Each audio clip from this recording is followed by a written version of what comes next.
Bismillahirrahmanirrahim. Assalamualaikum warahmatullahi wabarakatuh.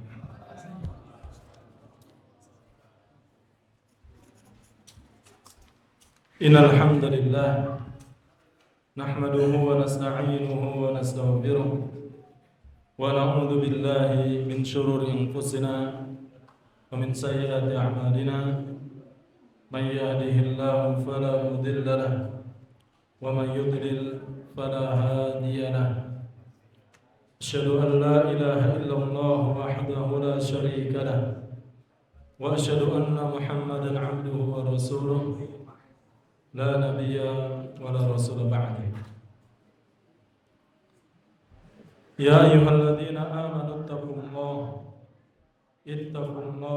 حق تقاته ولا تموتن إلا وأنتم مسلمون يا أيها الناس اتقوا ربكم الذي خلقكم من نفس واحدة وخلق منها زوجها وبث منهما رجالا كثيرا ونساء واتقوا الله الذي تساءلون به والأرحام إن الله كان عليكم رقيبا فإن أصدق الحديث كتاب الله وخير الهدي هدي محمد صلى الله عليه وسلم وشر الأمور محدثاتها فإن كل محدثة في الدين بدعة وكل بدعة ضلالة وكل ضلالة في النار.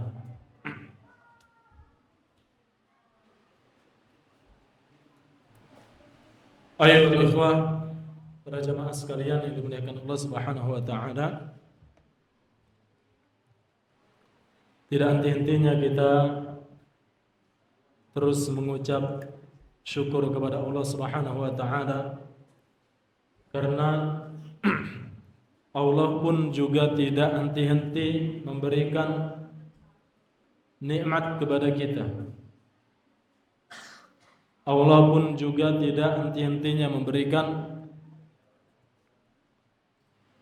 nikmat yang tidak bisa kita hitung. Bapak Ibu yang dimuliakan Allah, nikmat yang paling utama yang harus kita syukuri adalah nikmat waktu. Begitu juga dengan nikmat iman, nikmat Islam.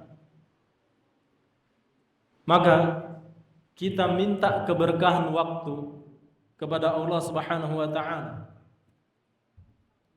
Di Indonesia ini semuanya Allah karuniakan 24 jam.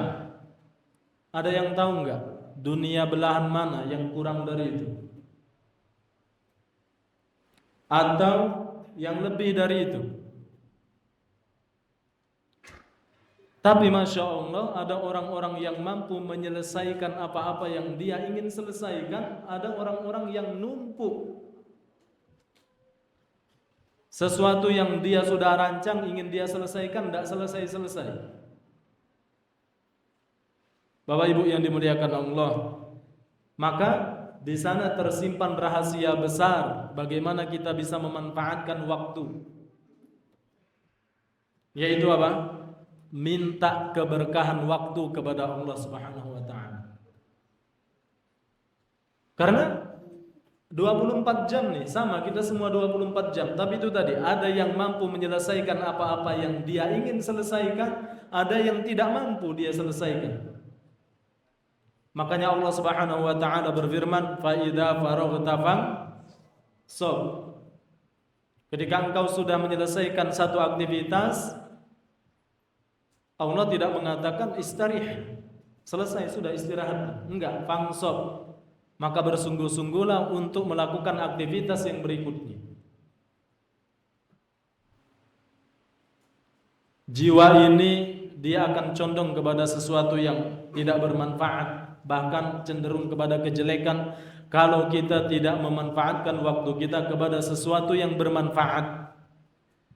Jadi pilihannya cuma dua, menyibukkan sesuatu dengan yang bermanfaat, kebaikan, atau jiwa ini dia akan condong kepada sesuatu yang tidak bermanfaat, bahkan kejelekan. Illa man rahima rabbi. Innan nafsa la ammaratun bis-su'i illa marrahima rabbi. Jiwa itu akan condong kepada sesuatu yang dimurkai oleh Allah Subhanahu wa taala kecuali jiwa-jiwa yang dirahmati oleh Allah Subhanahu wa taala. Bapak Ibu, kita berbicara tentang keberkahan waktu. Mau tahu enggak rahasianya, Pak? Bagaimana waktu 24 jam ini, Masya Allah, si fulan, si fulana, dia nggak bisa menyelesaikan apa-apa yang harusnya dia selesaikan, tapi kita bisa. Mau tahu rahasianya? Perbanyak baca Quran. Jangan sampai lewat satu hari tanpa Quran. Di mobil tuh taruhlah Al-Quran kecil di situ. Lihat lampu merah 2 menit, 2 menit bisa 5 ayat, 10 ayat. Ustaz belum bisa baca Quran, setel di mobil itu bacaan Quran. Inilah rahasianya. Sebagaimana ini juga diwasiatkan oleh guru-guru kami ketika kuliah. Mau waktu antum berkah, jangan pernah meninggalkan baca Quran. Baik, ini rahasianya. Ada orang-orang yang Masya Allah, pokoknya tahun ini anak harus selesai ini. Itu di awal tahun, Januari 2025 kemarin. Oh, targetnya ini. Tidak selesai sampai sekarang. Akhirnya nggak kerasa sudah sampai Desember. Tidak selesai juga. Akhirnya membuat target lagi, Januari 2026. Maka Bapak Ibu yang dimuliakan Allah, sebagaimana harta, kita minta keberkahan. Harta itu bukan tentang angka, tapi tentang berkah. Ada orang income-nya 1 bulan bisa Masya Allah 50 juta. Tapi kok kalah bahagianya sama orang yang income-nya cuma 5 juta 1 bulan. Maka sekali lagi, untuk harta kita butuh keberkahan, untuk waktu kita butuh keberkahan, apalagi untuk umur kita butuh keberkahan. Begitu juga dengan ilmu kita minta keberkahan kepada Allah Subhanahu wa taala. Keberkahan dalam arti apa? Mohon maaf, banyak orang yang berilmu tapi akhlaknya jauh dari ilmu itu sendiri. Banyak orang hafal Al-Quran 30 juz, enggak tersentuh satu ayat pun dari akhlak tindak tanduknya dari apa yang dia hafal. Berarti ini bukan tentang hafal 30 juz, berarti ini bukan tentang ngisi kajian di mana-mana, tapi tentang keberkahan dan taufik dari Allah Subhanahu wa taala.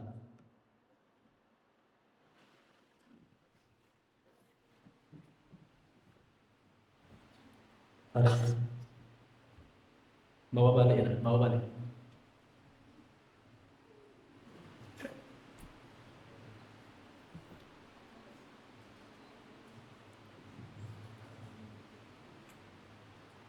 Iya, nak dikatoi jamaah bukan jamaah. Nggak tahu nak disebut apa Jamaah kecil Ustaz, tapi ngerusuh. Baik, ala kulli hal kita minta keberkahan kepada Allah Subhanahu wa taala.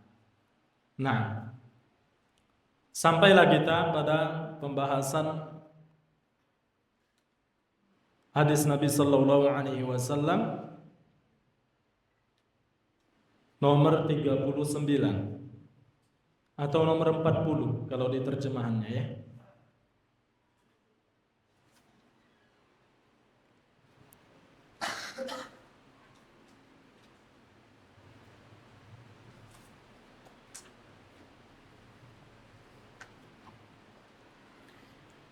Baik.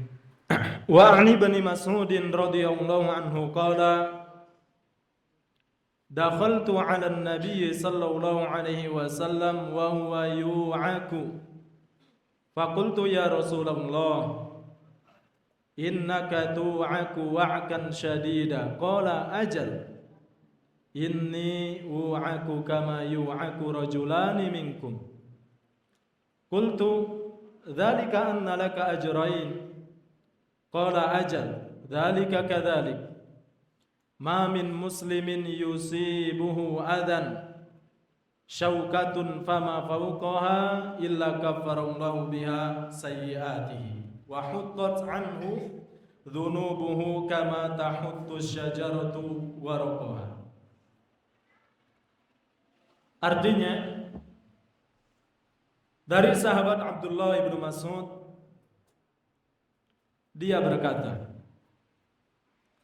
dakhaltu 'ala Nabi sallallahu alaihi wasallam, pernah suatu hari saya menemui Nabi sallallahu alaihi wasallam. Dakhal artinya dakhala yadkhulu, masuk. Abdullah ibnu Mas'ud pernah suatu hari menjenguk Nabi sallallahu alaihi wasallam, bertamu ke rumah Nabi sallallahu alaihi wasallam. Abdullah ibnu Mas'ud sudah pernah kita bahas ya, seorang sahabat yang mohon maaf berbadan pendek, kemudian kurus, betis beliau kecil. Tapi kata Nabi sallallahu alaihi wasallam, betis Abdullah ibnu Mas'ud lebih berat nanti di hari kiamat ketimbang gunung Uhud. Nah, ini bukan tentang fisik, tapi tentang ketakwaan kepada Allah Subhanahu wa taala. Seringkali saya membahas Bapak Ibu sekalian berjamaah, ini cuma syakal. Ini cuma bentuk fisik, ini pinjaman saja dari Allah Subhanahu wa taala. Ada yang berwarna agak gelap, ada yang putih ya, kayak magicom. Ya, ada yang tinggi kayak tiang listrik.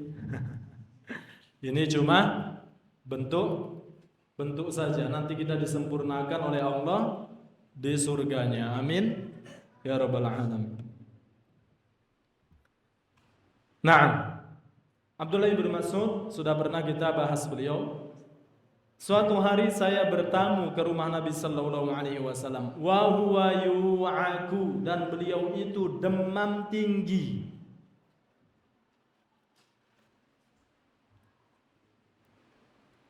Fakultu, maka aku berkata, kata Abdullah ibnu Mas'ud, ya Rasulullah, wahai Rasulullah. Ini adab. Ada orang-orang Arab Badui memanggil ya Muhammad, langsung nama beliau.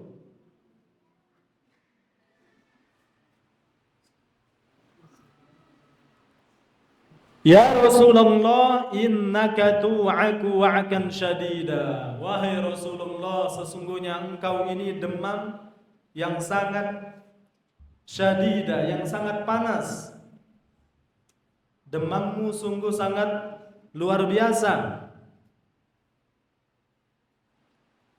Kemudian Rasulullah sallallahu alaihi wasallam mengatakan ajal.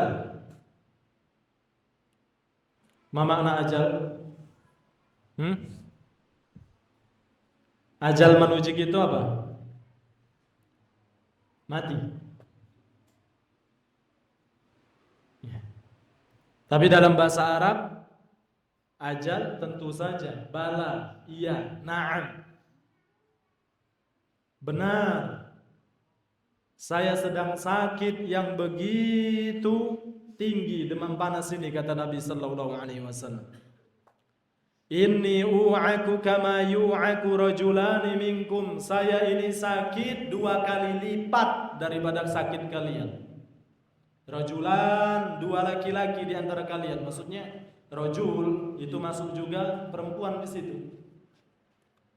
Maksudnya Nabi sallallahu alaihi wasallam mengatakan saya sakit, dan sakit saya ini 2 kali lipat daripada sakit kalian.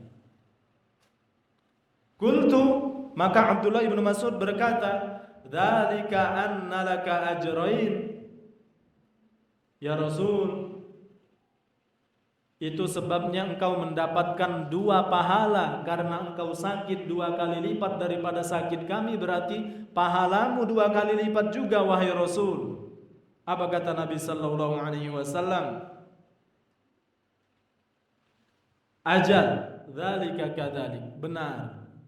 Yang kau katakan itu juga benar. Balik lagi jamaah kita ya.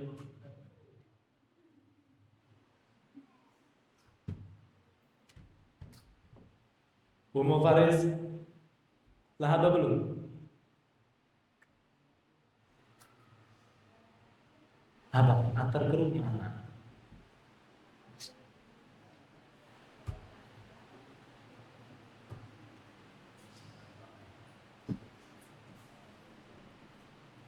Oke, kalau masuk YouTube bingung jamaah itu yang mana ustadznya?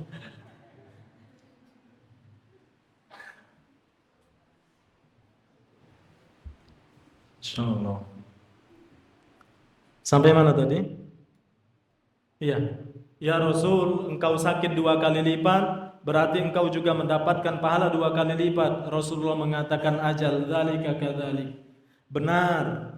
Yang kau katakan itu benar, wahai Abdullah ibnu Mas'ud. Kemudian dengarkan apa yang dikatakan oleh Nabi sallallahu alaihi wasallam. Ma min muslimin yusibuhu adan.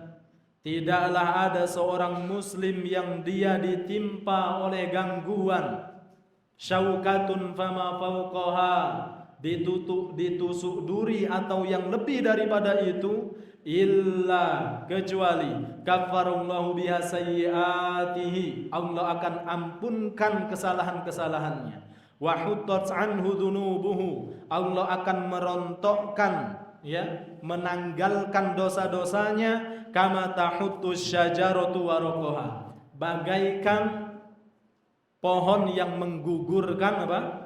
Dedaunan. Nah, ahibati fillah, para jamaah yang dimuliakan Allah Subhanahu wa taala, kita masuk ke penjelasan.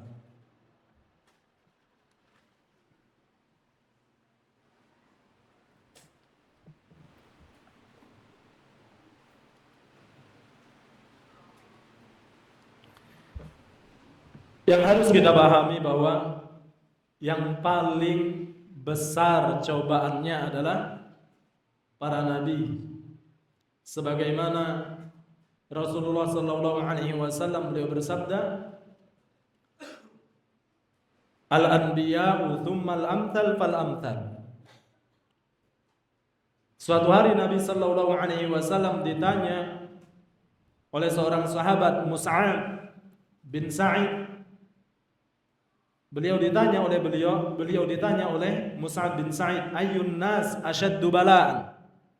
Manusia yang paling besar cobaannya siapa mereka wahai Rasul? Kemudian Nabi sallallahu alaihi wasallam mengatakan al-anbiya, tsummal amthal fal amthal. Fayubtala ar-rajulu ala hasabi dinihi. Seseorang itu akan diuji oleh Allah Subhanahu wa taala ala hasabi dinihi, sesuai dengan kadar keimanannya. Fa in kana dinuhu sulban ishtadda bala'uhu. Apabila seseorang itu imannya tinggi, maka akan tinggi juga ujian yang dia terima. Ahibati fillah yang dimuliakan Allah. Berarti tidak bakal mungkin ujian para nabi ditimpakan ke kita.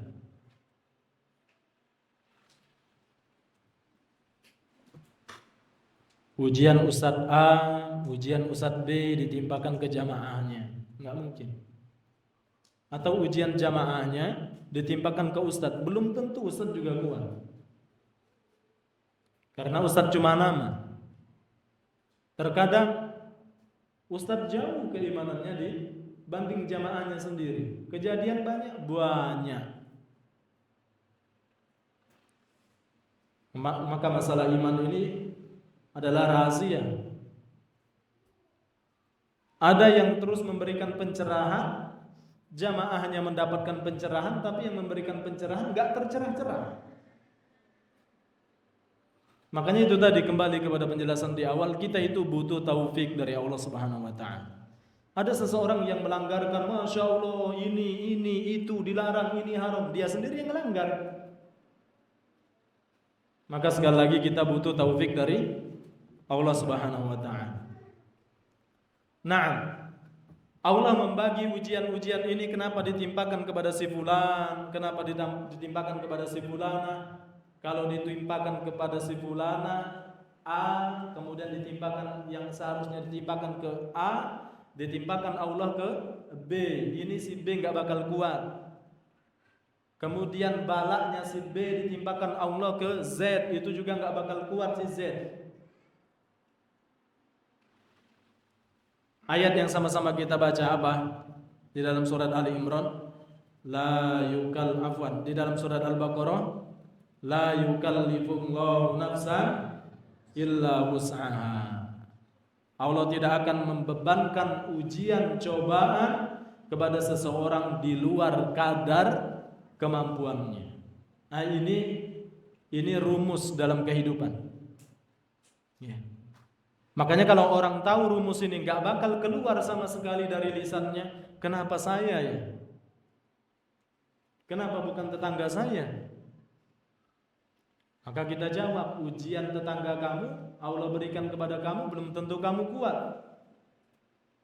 Maka ini konsep pertama, bahwa ujian yang paling berat, ahibati fillah, para jamaah sekalian, adalah ujian para nabi. Maka ujian para nabi yang kemarin kita bahas, ada seorang nabi yang dipukuli oleh kaumnya. Dipukuli bukan di bahu, ya enggak? Di punggung, bukan, di wajah, yang itu adalah kehormatan. Dipukulin di wajah, kemudian sampai berdarah. Nabi tersebut mengusap darah tersebut dan berdoa kepada Allah, Allahumma ghafirli qaumi fa innahum la ya'lamun. Ya Allah, ampunkan dosa-dosa kaumku karena mereka itu belum paham.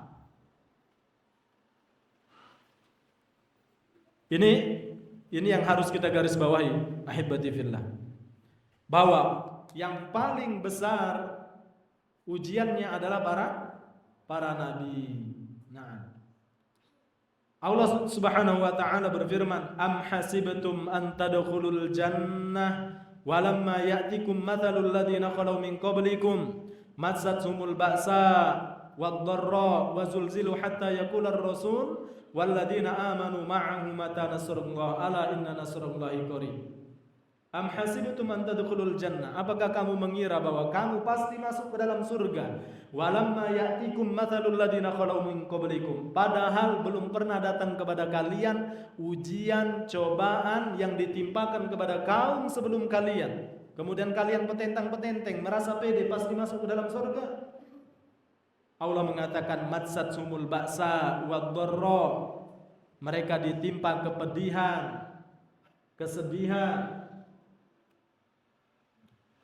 kemudaratan, wazulzilu, goncangan, hatta yaqular rasul, sampai rasul di antara mereka berkata, walladzina amanu ma'ahu, orang-orang yang beriman bersama mereka, mata nasrullah, kapan pertolongan Allah akan datang.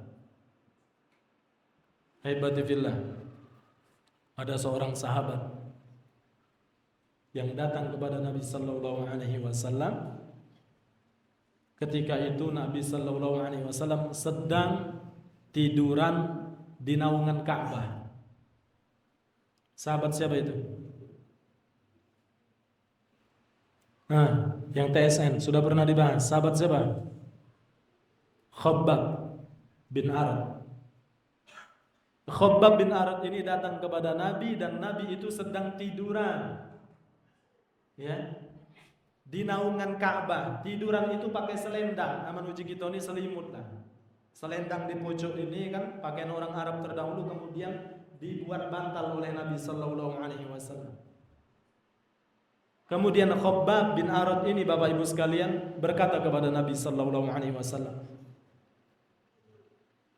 ala tantansiru lana, ala tad'u lana, wahai Rasul, tidakkah engkau menolong kami?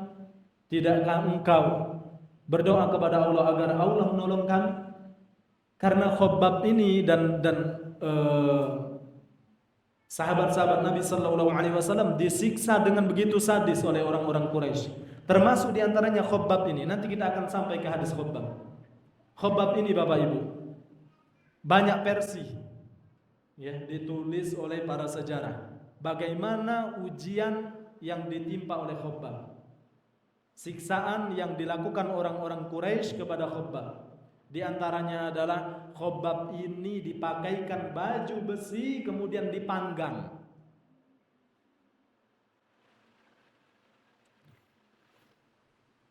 Kalau misalkan ada patung sapi, Pak, patung sapi, kemudian kita dimasukkan ke dalam patung sapi itu. Kemudian di bawah patung sapi itu dinyalakan api, yaitu.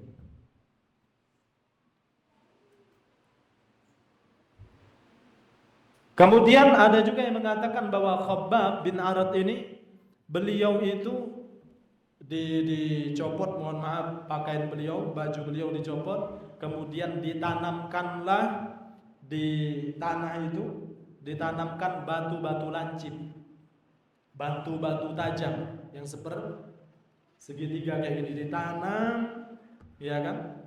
Di tanah, kemudian Khabbab tadi diseret di atas belakang. Sampai pada akhirnya zaman Umar bin Al-Khattab, Khabbab masih hidup. Wahai Khabbab, ceritakan bagaimana engkau disiksa oleh orang-orang kafir Quraisy tatkala itu. Maka Khabbab mengatakan, wahai Amirul Mukminin, saya enggak banyak cerita, tapi lihatlah punggungku. Dibukalah Bapak Ibu pakaian Khabbab itu oleh Amirul Mukminin Umar bin Al-Khattab. Maka Umar bin Al-Khattab kaget melihat rusak, hancur punggung Khabbab. Kalau versi yang tadi dipakaikan baju besi, kemudian beliau dipanggang, itu ditulis oleh para sejarawan bahwa Khabbab bawa api atau bara api yang untuk memanggang Khabbab tadi tidaklah padam, melainkan karena keringat yang keluar dari badan Khabbab. Nah, siap digituin Bapak Ibu?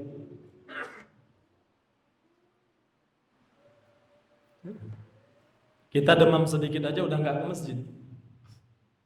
Nah, baik, kita lanjut ke hadis Nabi Sallallahu Alaihi Wasallam. Maka tidak ada yang paling balaknya besar, ujiannya besar kecuali apa? Para nabi. Tsummal amthal fal amthal, tsumma sholihun, kemudian orang-orang soleh, fal amthal fal amthal, semisalnya dan semisal.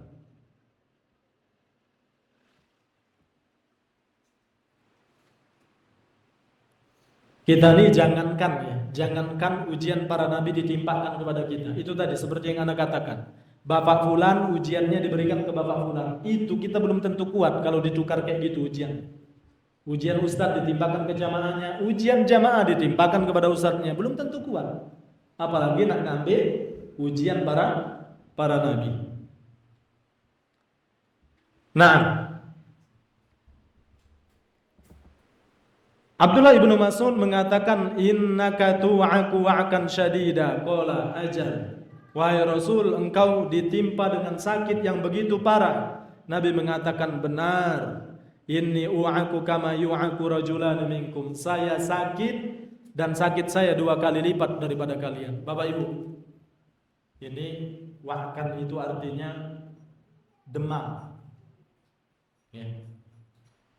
Jadi ini yang harus kita camkan, bukan sakit hati, bukan sakit badan, mungkin apa penyakit gula itu apa? Diabetes, bukan. Wa'akan itu artinya demam tinggi. Pernah enggak? Insya Allah kita pernah semua ya Bapak Ibu. Ketika kita demam tinggi itu kan halu gitu. Halusinasi. Ada sesuatu yang kecil jadi besar. Nah, sesuatu yang kecil jadi besar. Pernah enggak Pak? Baik, sekarang saya tanya, kalau di sini di belakang mungkin ayu-ayu ada yang tenaga kesehatan. Demam panas berapa derajat bagi kita manusia normal? Hah? Berapa? Pak Rudi? 37. Itu kita lah halusinasi. Ya? Berapa? Nah, wallahu a'lam, ada yang mengatakan kalau sudah 40 ke pucuk itu bisa jeglek. Kalau listrik itu jeglek, bisa error. Itu kan halusinasi kita kalau demam panas, Masya Allah. Tahu-tahu yang kita lihat itu orang, tahu-tahu kepalanya jadi kambing, tahu-tahu benar itu. Tahu-tahu lihat orang, kita lihat terus orangnya di bayang-bayangan kita kan, tahu-tahu orangnya berubah jadi motor. Halusinasi. Dan Nabi Shallallahu Alaihi Wasallam mengalami itu 2 kali lipat. Berarti kalau demam panas kita itu 40 derajat, demam beliau Shallallahu Alaihi Wasallam 80 derajat. Ada yang kuat? Pelajarannya apa? Para jemaah sekalian, Allah itu ketika kita berhasil melewati, nih satu ujian berhasil, nih dikasih lagi ujian berhasil, nih dikasih lagi ujian berhasil, Allah itu akan ngasih yang lebih gede di ujungnya. Agar apa? Agar derajat kita itu melejit tinggi ke atas. Begitupun ketika Allah ingin mewafatkan seseorang di dalam kejelekan. Fir'aun didakwahi apa tidak? Fir'aun didakwahi enggak? Allah kirim Rasul enggak? Allah kirim Rasul Musa alaihissalam. Diperingatkan, idhab ila fir'auna innahu tagha. Wahai Musa, pergi kau ke Fir'aun karena sesungguhnya dia telah melampaui batas. Fir'aun mengatakan, ana rabbukumul a'la, saya Tuhan yang paling tinggi. Didakwahi oleh Nabi Musa, tapi falamma zaghu wa azaghallahu qulubahum. Ketika mereka berpaling, ya sudah Allah palingkan sekalian. Maka Allah ingin mewafatkan Firaun ini dalam keadaan di atas kecongkaan. Mau bukti enggak Bapak Ibu? Mana dalilnya? Kira-kira ketika Nabi Musa itu membelah lautan itu, kepikiran enggak Firaun ini secerdas itu? Di dalam kitab Syiar Alamun Nubala dikatakan bahwa Fir'aun itu sempurna fisiknya, tinggi, besar, berotot, kaya raya, tampan. Apalagi yang kurang? Tapi Allah ingin mewafatkan nih Fir'aun dalam keadaan congkak. Kenapa?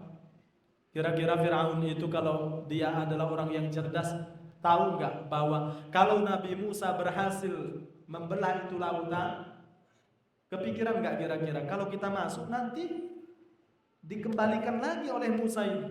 Tapi karena hatinya sudah tertutup oleh kecongkaan, kesombongan, nah ketika itulah di puncak-puncaknya kesombongan Allah angkat ruh. Maka itu tadi Ibrahim alaihissalam diuji oleh Allah Subhanahu wa taala. Allah mengatakan wa idz batala Ibrahim rabbuhu bikalimatin fa'atammahum. Nabi Ibrahim diuji dengan ini berhasil, diuji dengan ini berhasil. Kemudian Ibrahim alaihissalam mendapatkan apa? Predikat Khalilur Rahman, kekasih Allah Subhanahu wa taala. Karena pada puncaknya Allah akan memberikan hadiah yang sangat luar biasa ketika seseorang itu berhasil melewati ujian yang Allah berikan. Nah, seperti yang dialami oleh Nabi kita sallallahu alaihi wasallam, beliau di akhir hayat beliau sakit 2 kali lipat. Agar apa? Agar Allah memberikan derajat yang tinggi kepada Nabi sallallahu alaihi wasallam. Seperti Imam Bukhari sampai terusil apa dari Bukhara, yang tadinya puluhan ribu jamaahnya yang hadir di kajian beliau, gara-gara difitnah tinggal 1-2 orang. Apakah, mohon maaf, tanda kutip, apakah Allah kemudian berhenti puas menguji Imam Bukhari? Enggak. Sampai akhirnya Imam Bukhari berdoa kepada Allah, Allahumma ahyaitani in kana hayyan khairan li. Ya Allah, berilah aku umur apabila kehidupan lebih baik bagiku, dan wafatkanlah aku apabila kematian itu baik bagiku. Ternyata Allah mewafatkan Imam Bukhari. Tapi sampai detik ini di seluruh penjuru dunia kaum muslimin gak ada yang gak kenal dengan Imam Bukhari. Itu pelajarannya apa Bapak Ibu? Karena Allah terkadang ingin mewafatkan seseorang dalam keadaan memiliki derajat yang tinggi di hadapan Allah Subhanahu wa taala. Seperti yang dialami oleh Nabi kita sallallahu alaihi wasallam. Azan berapa menit lagi? 4 menit.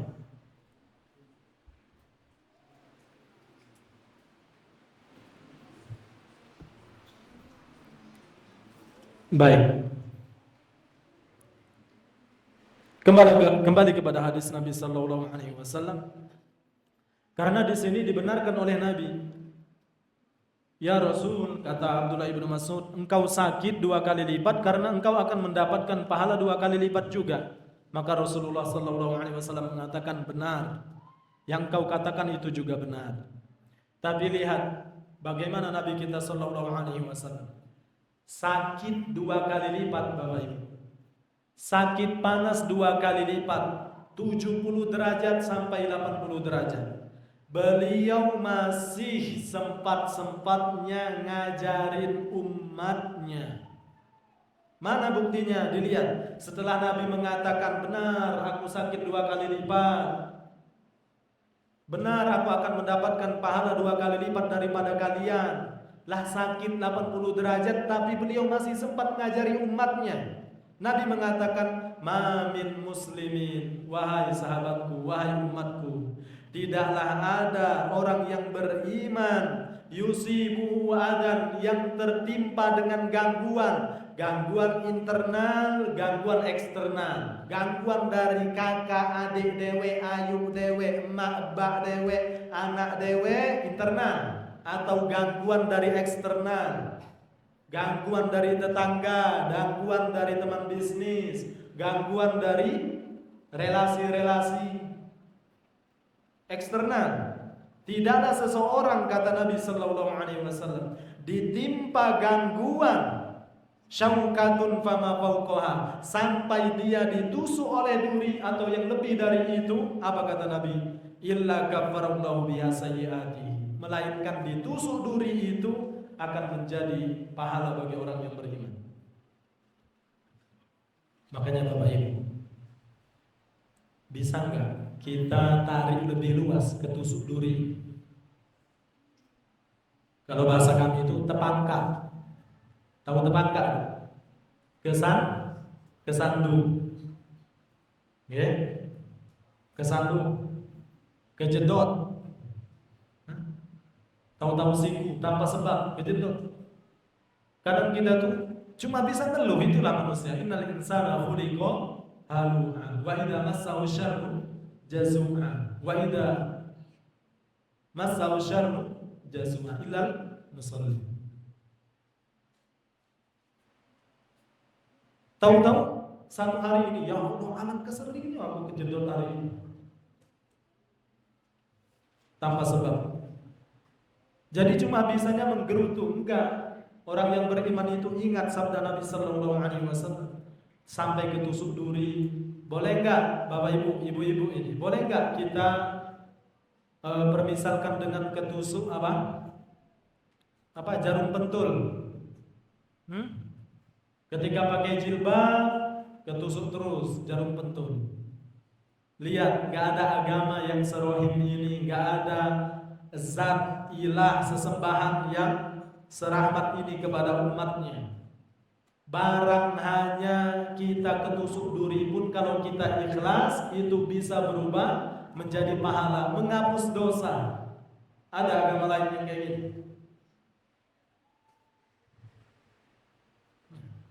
Ketusuk duri, kalau kita ikhlas karena Allah Subhanahu wa taala, bisa menjadi penghapus dosa. Apalagi kita difitnah, apalagi kemudian kita diumpal, apalagi kita. Makanya Bapak Ibu yang dimuliakan Allah Subhanahu wa taala, hadis sebelum ini dilihat, mayusibul muslim min nasobin. Nasob itu lelah, wasob itu sakit, hammun itu kekhawatiran, hazan itu kesedihan, adab itu gangguan, gham itu kekhawatiran yang dialami masa kini. Ini semua adalah psikis. Mana yang lebih berat Bapak Ibu? Kita diuji, dikenai psikis kita atau fisik kita? Mana yang lebih berat? Tadi yang disebutkan kesedihan, gundah gulana, galau, itu semua psikis.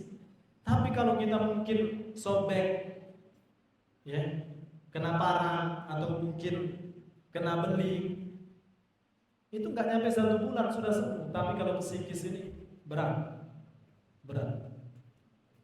Nah, tapi itu semua kalau kita ikhlas bisa berubah menjadi pahala. Nah, kita lanjut setelah azan insyaallah. Barakallahu fikum wabillahi taufiq. Wallahu a'lam.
حي على الصلاة حي على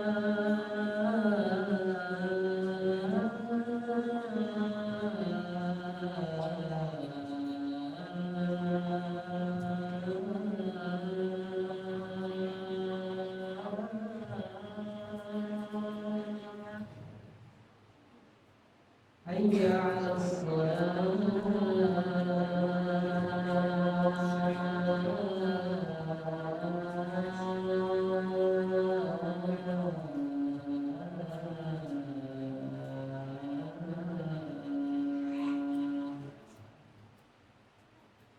حي على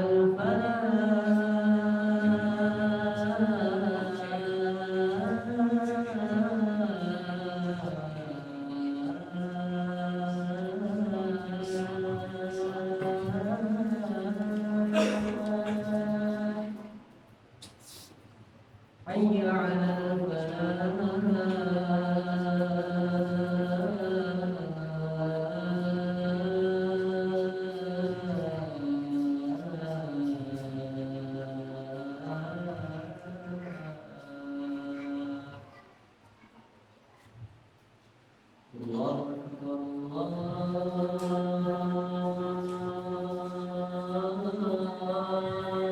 الله أكبر لا إله إلا الله.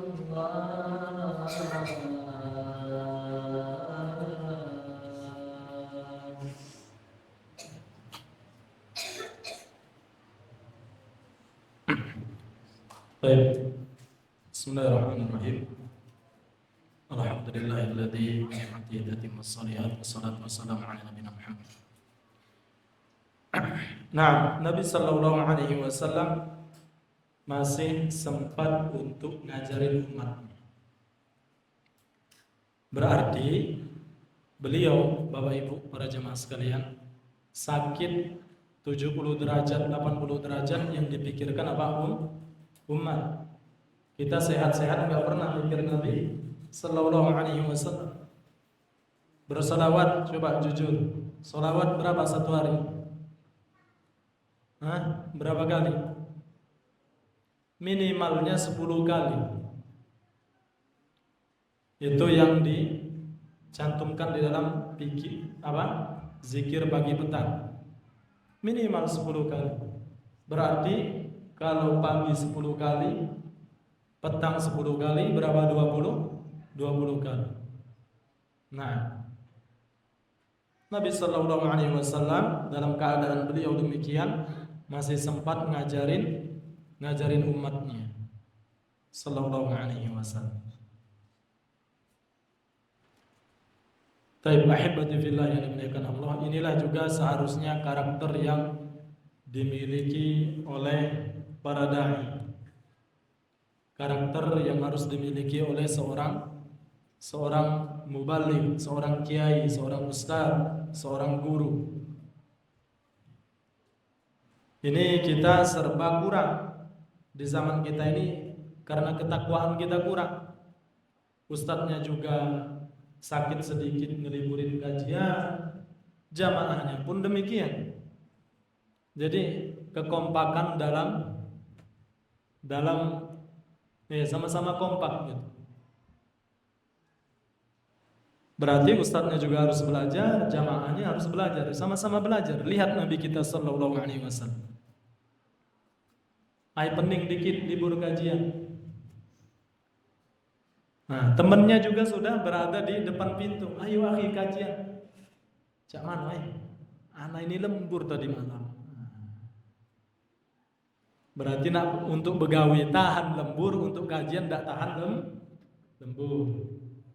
Nabi Sallallahu Alaihi Wasallam lihat masih sempat nasihati umatnya. Beliau mengatakan tidaklah seorang muslim ditimpa dengan gangguan di dalam jiwanya. Gangguan internal, eksternal.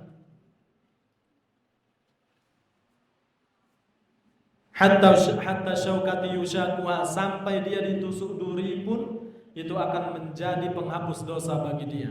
Dan Allah akan menggugurkan dosanya sebagaimana pepohonan yang menggugurkan daun. Kata Syekh Shalih Al-Utsaimin, kenapa Nabi Sallallahu Alaihi Wasallam mempermisalkan daun yang berguguran dari pohonnya ketika Allah mengampuni dosa seseorang? Kalau dia sabar, kata beliau, karena Allah akan mengampuni dosanya dengan cepat. Kalau pohon itu gugur, Bapak Ibu, menggugurkan daun, itu cepat apa pelan? Cepat dia, langsung. Nah, seperti itulah. Kalau misalkan Allah mengampuni dosa kita sebanyak dedaunan yang gugur, itu Masya Allah. Cuma perkara kita sabar ketika ketusuk duri. Allahu Akbar. Agama yang mana lagi bisa cair? Makanya ibu-ibu nih ya, ketusuk jarum pentul, sabar, jangan ngeluh, jangan menggerutu. Ini dah ketika nak pakai jilbab, ketusuk jarum pentul ditelan, tambah jadi ke rumah sakit. Bapak-bapak juga tidak, Masya Allah, ketusuk duri. Bisa nggak kita ini tarik lebih luas dalam kehidupan kita sehari-hari? Awak nak nako, nak mantang, nak nabah, pecah bah. Akhirnya menggerutu. Apalagi nak nako, nak mantang, pahatnya tinggal di rumah.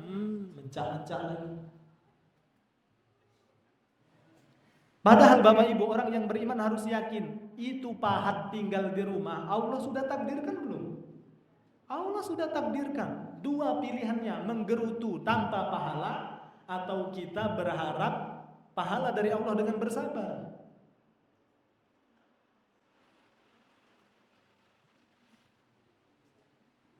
Kita tekankan sekali lagi. Nabi Sallallahu Alaihi Wasallam mengatakan bahwa hatta syaukati yushakuha, seseorang muslim yang ditimpa gangguan dalam hidupnya sampai ditusuk duri, fama fauqaha, atau lebih dari itu, dan dia sabar berharap ganjaran dari Allah, Allah akan ampunkan dosanya bagaikan dedaunan yang gugur dari pohonnya. Alangkah banyaknya dedaunan itu, dipermisalkan dosa-dosa kita. Cuma dengan sabar ketika ditusuk duri, Bapak Ibu.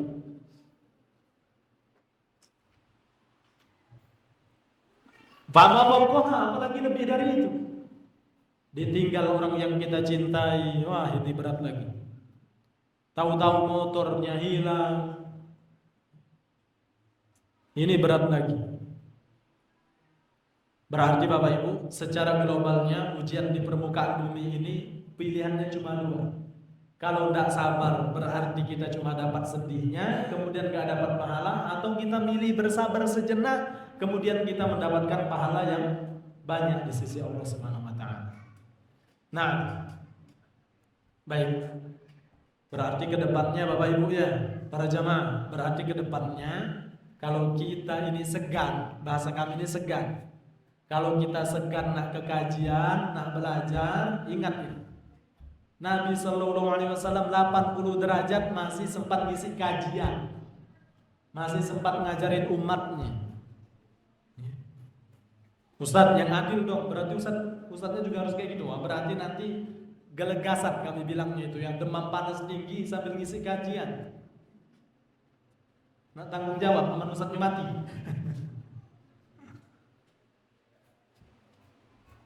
Nah, kita susah mau seperti Nabi Sallallahu Alaihi Wasallam, tapi setidaknya kita berada di jalan yang sama. Walaupun Nabi sudah jauh mendahului kita, tapi kita berada di jalan yang sama, ujung-ujungnya akan ketemu. Nah, yang tidak bakal ketemu ini, Nabi lurus, dia ke kanan atau ke kiri. Semakin jauh kau jalan, tidak bakal ketemu. Sallallahu Alaihi Wasallam. Nah, hadza wallahu alam, ini yang bisa saya sampaikan. Kita jawab beberapa pertanyaan. Alangkah banyaknya olah Cak Lutri.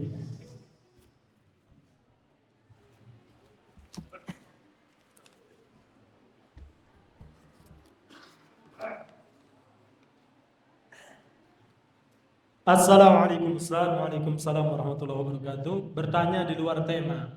Apabila seorang A menghutang dengan si B, kemudian si B pun punya hutang di C. Nah, gawin. Lalu kata si B, muter lagi ya. Lalu kata si B kepada si A, nanti hutangku bayar saja di C. Apakah boleh Ustaz seperti itu? Pening juga pernah jawab. Muter-muter ya. Ahibati fillah, kau punya akad sama si B, kau si A nih, punya akad sama si B, bahwa hutang kau harus dibayar, jangan kau suruh muter-muter. Akad kau itu sama si B. Enak nggak model kayak gini? Misalkan Ana menghutang sama Iqbal, ya kan? Ana menghutang. Ketika Iqbal nagih, Ana bilang, Iqbal, Abu Arum punya hutang sama Ana, tagih aja. Kenapa oper-oper? Abu Arum nggak mau kalah, tagih ke Pak Gun. Pak Gun nggak mau kalah. Ada uang di Tanjung Telang punya hutang sama aku, tagih sama dia. Tidak selesai. Tidak boleh. Ini bukan akhlak orang yang beriman.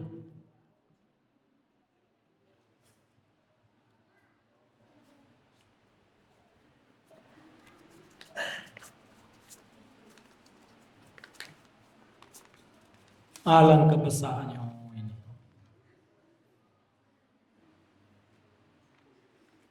Pertanyaan cuma segini. Ini mubazir ini.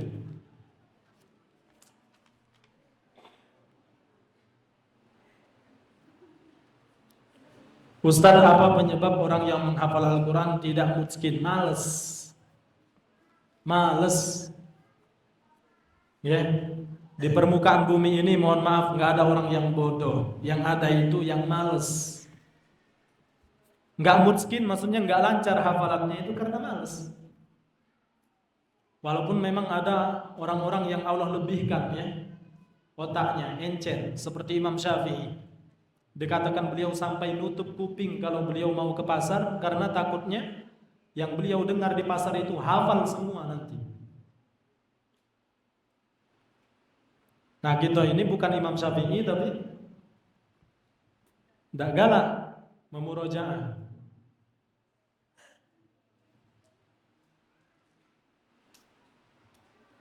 Ustaz, izin bertanya di luar Indonesia.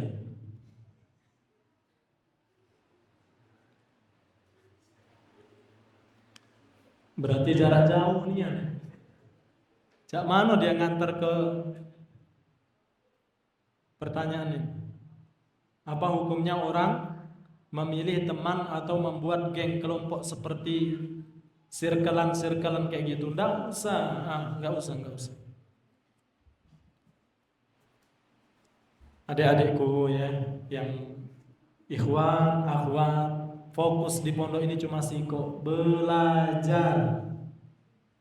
Jujur ya. Kami waktu itu di Jawa. Pokoknya walaupun kita di Prabu Muli, mereka nggak kenal kita dari Prabu Muli, taunya Palembang. Nah, karena kita ini tinggal di negeri orang, ya di Pondok Hamalatul Quran waktu itu. Akhirnya apa? Ketika ada satu yang diganggu itu, masya Allah. Nah ini ternyata setelah dipikir kesini, wah ini nggak baik kayak gini. Nah, makanya kalau bisa mondokin anak itu jangan sampai yang banyak satu daerah. Nggak usah ini buat geng-geng kayak gini, nggak usah.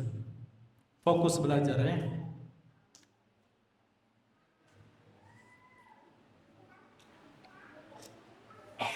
Di Ikhwan ada nggak geng? Ada Ustaz, namanya geng Cinderella.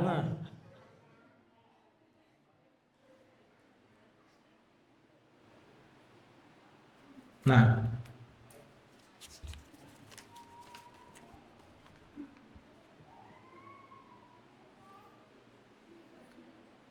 Ustaz, apakah termasuk ghibah menceritakan si fulan tetapi orang yang kita ajak cerita tadi tahu siapa orangnya? Enggak boleh, ini ghibah. Ya. Ini ghibah, ngumpat ke wong, jelek ke wong.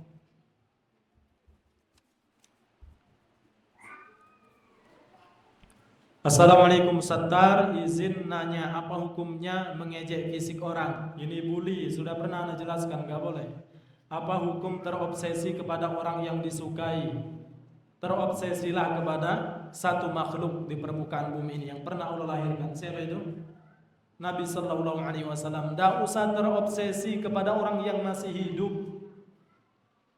Walaupun itu ustaz, agak dia melakukan kesalahan. Enggak usah. Cukup terobsesi kepada Abu Bakar, Umar bin Khattab, Ali bin Abi Thalib, Utsman bin Affan, Syekhul Islam Ibnu Taimiyah, Abdullah bin Umar bin Abdul Aziz, Abdurrahman bin Auf. Terobsesilah dengan mereka yang sudah wafat. Dan mereka adalah sebaik-baik manusia setelah para nabi, yaitu para sahabat. Apa hukum mencintai seorang secara diam-diam?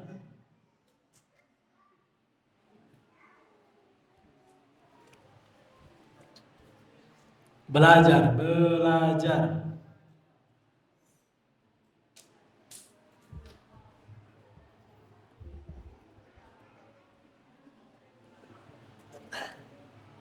Diam-diam kayak utak-umpet.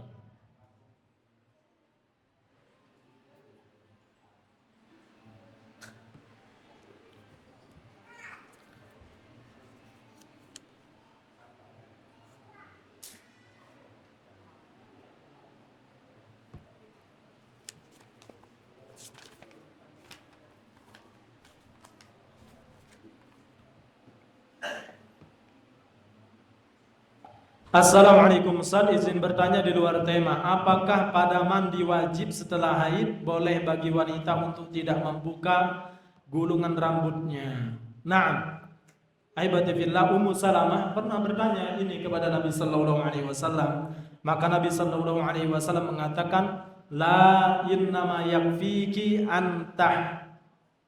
antahdina ala ra'siki thalath. Enggak usah engkau buka gulungan rambutmu, wahai Ummu Salamah, tapi cukup engkau mengalirkan air pakai gayung itu di atas kepala sampai 3 kali. Sampai kita yakin bahwa air itu sudah meresap ke rambut kita. Nah, ini para akhwatnya. Tapi ada sebagian para ulama itu hanya untuk haid. kalau untuk nifas wajib dibuka gulungan rambutnya. Apa menuju gitu nih? Sanggul, Para akhwat yang rambutnya panjang gitu kan disanggul. Kalau untuk nifas setelah melahirkan, sebagian para ulama harus dibuka. Nah, wallahu a'lam.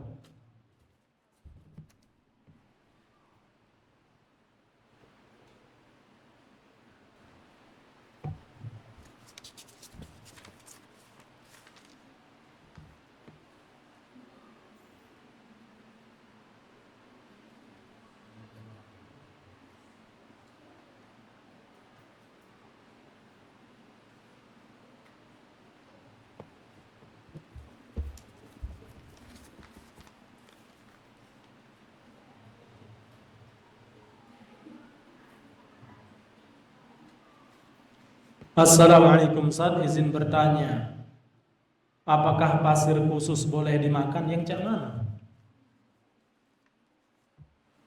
Yang untuk bangun masjid ini? Pasir yang gimana Pak? Ada pasir bisa dimakan ini? Ya Allah. Anak ini ya pengajian di sini Masya Allah. Ada yang bertanya hukum makan apa waktu itu? Monyet, ya, hukum makan landa kalau tidak salah ya. Nah malam ini apa hukum makan pasir?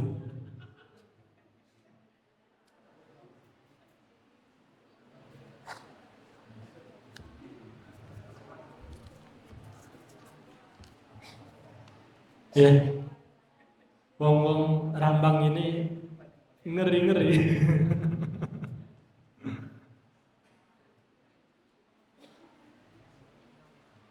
Dosa apa yang Allah tidak bisa mengampuninya? Dosa syirik.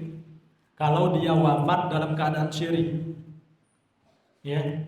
Tapi aslinya kalau seseorang taubat mau dosa apapun Allah ampuni. Asal taubatnya taubatan nasuha sebelum wafat.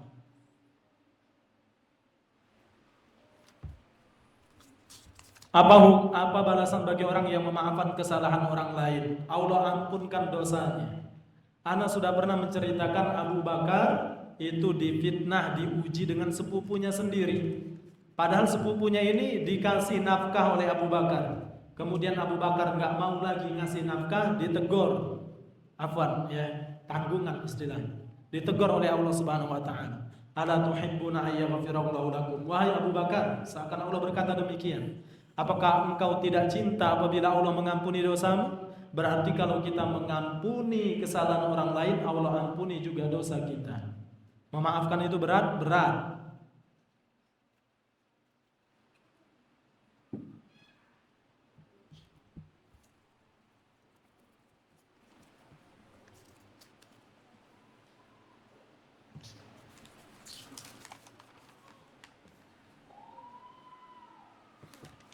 Ya, pertanyaan-pertanyaan yang belum bisa jawab ya, panjang-panjang.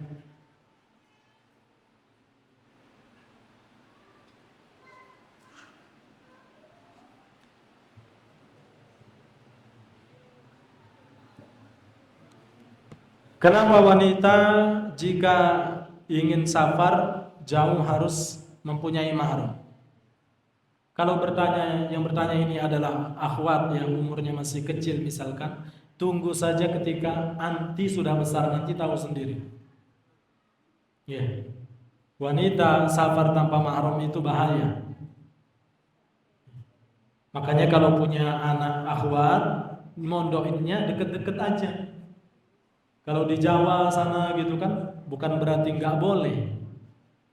Itu ya harus pakai mahram, minimal kita sebagai bapaknya, ya, atau nanti harus dijenguk sama kakaknya, adiknya, ini repot. Kalau akhwat, pondokinnya deket-deket. Apakah boleh mendoakan seorang yang sudah meninggal, yang beragama Islam, tetapi dia telah berbuat syirik besar sehari sebelum dia meninggal? Harus benar-benar tahu bentuk kesyirikannya seperti apa. Kalau itu benar-benar jelas kesyirikan yang besar, apalagi dia mengajak orang lain untuk berbuat kesyirikan itu, maka tidak boleh. Nah,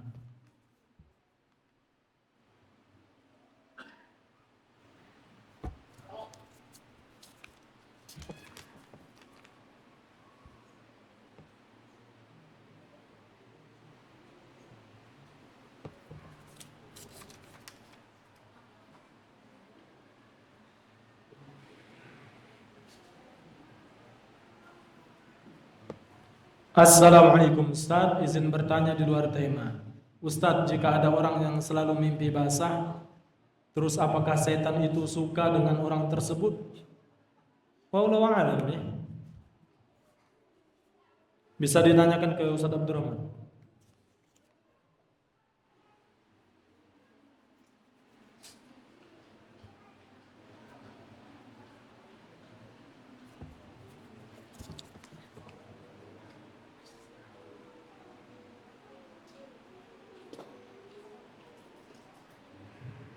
Ustaz, apa pendapat Ustaz tentang nasib Tobi apa? Tobi.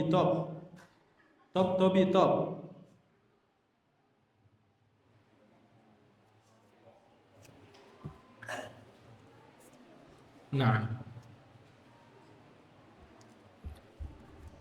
ada seorang ulama sampai meninggalkan Baghdad gara-gara di Baghdad itu ada penduduknya itu sudah mulai suka dengan yang seperti itu.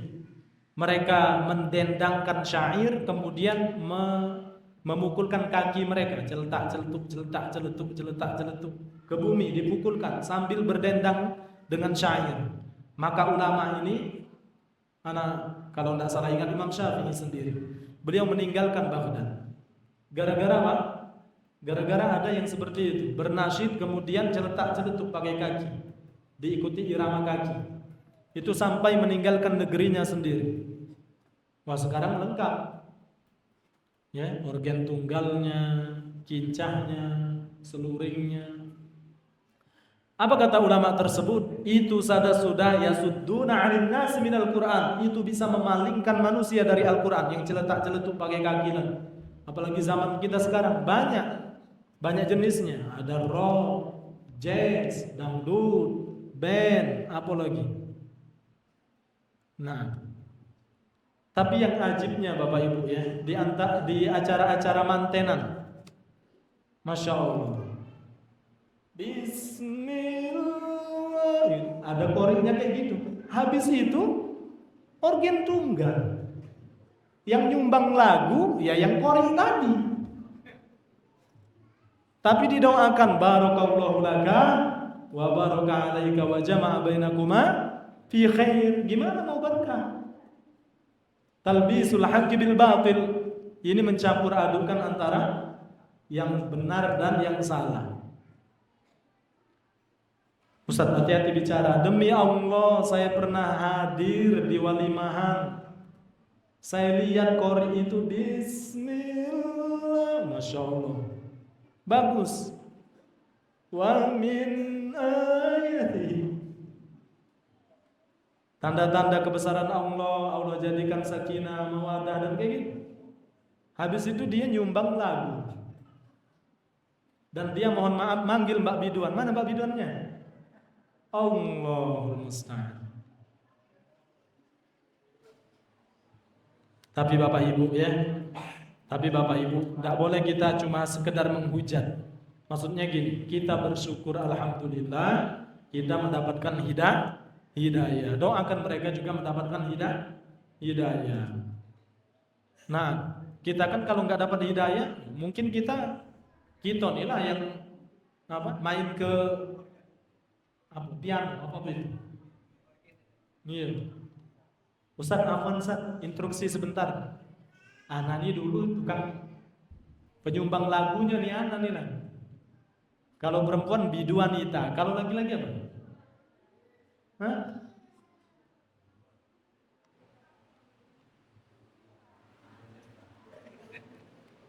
Makanya manfaatkan ya suara yang bagus, manfaatkan untuk baca Quran. Ya. Ini karena kita masih mantang, ya masih kadang sambil mantang itu. Kata Ustaz boleh tanpa musik. Kata siapa?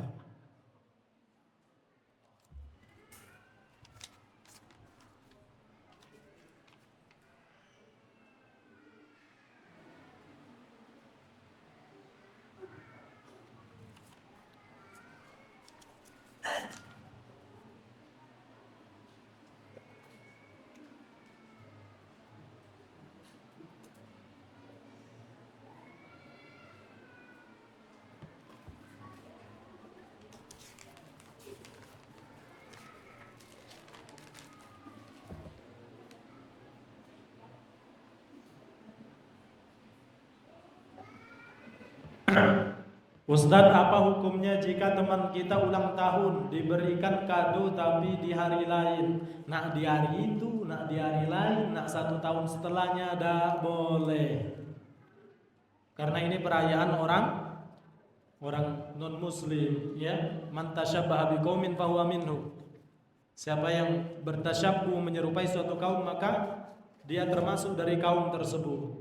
Sekarang ini diislami-islamikan apa? Barakallahu fi umrik, semoga Allah memberkahi umurmu. Tapi ulang tahun juga, ya. Yang enggak ada itu cuma tiup lilinnya, ya. Barakallahu fi umrik, setiap tahun itu diislami-islamikan, nanti disunah-sunahkan apa? Ulang tahun sesuai sunnah. Na'udzubillah, ya. Ulang tahun sesuai sunnah bukan belah kue, tapi belah apa? Nah, tidak boleh, ya. Nah, hadza wallahu alam, ini yang bisa Anda sampaikan. Lebih dan kurangnya saya mohon maaf. Semoga Allah Subhanahu wa taala menjadikan ini sebagai pemberat amalan kita nanti di hadapan Allah Subhanahu wa taala, dan Allah wafatkan kita di atas iman dan takwa dan di atas sunnah Nabi sallallahu alaihi wasallam. Kita berjumpa lagi insyaallah nanti di akhirat di surga firdausnya yang tertinggi. Amin ya rabbal alamin. Wabillahi taufik. Subhanakallahumma wa bihamdika asyhadu an la ilaha illa anta nastaghfiruka wa natubu ilaik. Assalamualaikum warahmatullahi wabarakatuh.